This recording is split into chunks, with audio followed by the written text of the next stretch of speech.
ತುಂಬಾ ವಿಶಾಲವಾಗಿದೆ ನೋಡಿ. ಆ ಕಡೆ, ಅಲ್ಲಿ, ಈ ಕಡೆ. ಇಲ್ಲಿ ನೀವು ಗಮನಿಸಿ, ನಿಮಗೆ 4 ದ್ವಾರಗಳು ಕಾಣಿಸ್ತವೆ. ಒಂದು ಅಲ್ಲಿದೆ, ಇನ್ನೊಂದು ಈ ಕಡೆ ಗರ್ಭಗುಡಿಗೆ ಹೋಗುವಂಥದ್ದು, ಇನ್ನೊಂದು ಈ ಕಡೆ ಇದೆ. ಆದ್ರೆ ಇದು ಗೊತ್ತಿಲ್ಲ ಯಾವ ಕಡೆ ಹೋಗುತ್ತೆ ಅಂತ ಹೇಳಿ.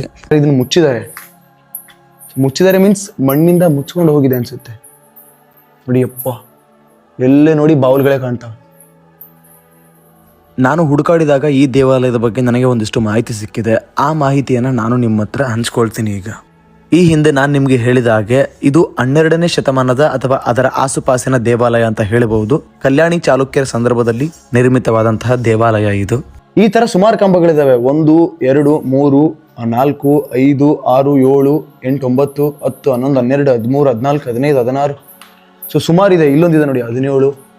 ತುಂಬಾ ಅಚ್ಚುಕಟ್ಟಾಗಿದೆ ಈ ದೇವಾಲಯ. ಇದಕ್ಕೆ ಚಿಕ್ಕ ಮಠ ಅಥವಾ ಈಶ್ವರ ಗುಡಿ ಅಂತ ಕರೀತಾರೆ. ಇದರ ಪೂರ್ತಿ ವಿಡಿಯೋ ನಿಮಗೆ ಯೂಟ್ಯೂಬ್ ನಲ್ಲಿದೆ. ಲಿಂಕ್ ಬಹಳ ದೂರ ಇಲ್ಲ, ಬಯೋದಲ್ಲಿದೆ. ಹೋಗಿ ಒಂದ್ಸಲ ಕ್ಲಿಕ್ ಮಾಡ್ರಿ. ಪೂರ್ತಿ ವಿಡಿಯೋವನ್ನ ನೋಡಿ ಇಲ್ಲಿ ಬಂದು ಕಮೆಂಟ್ ಮಾಡಿ ಅಷ್ಟೇ.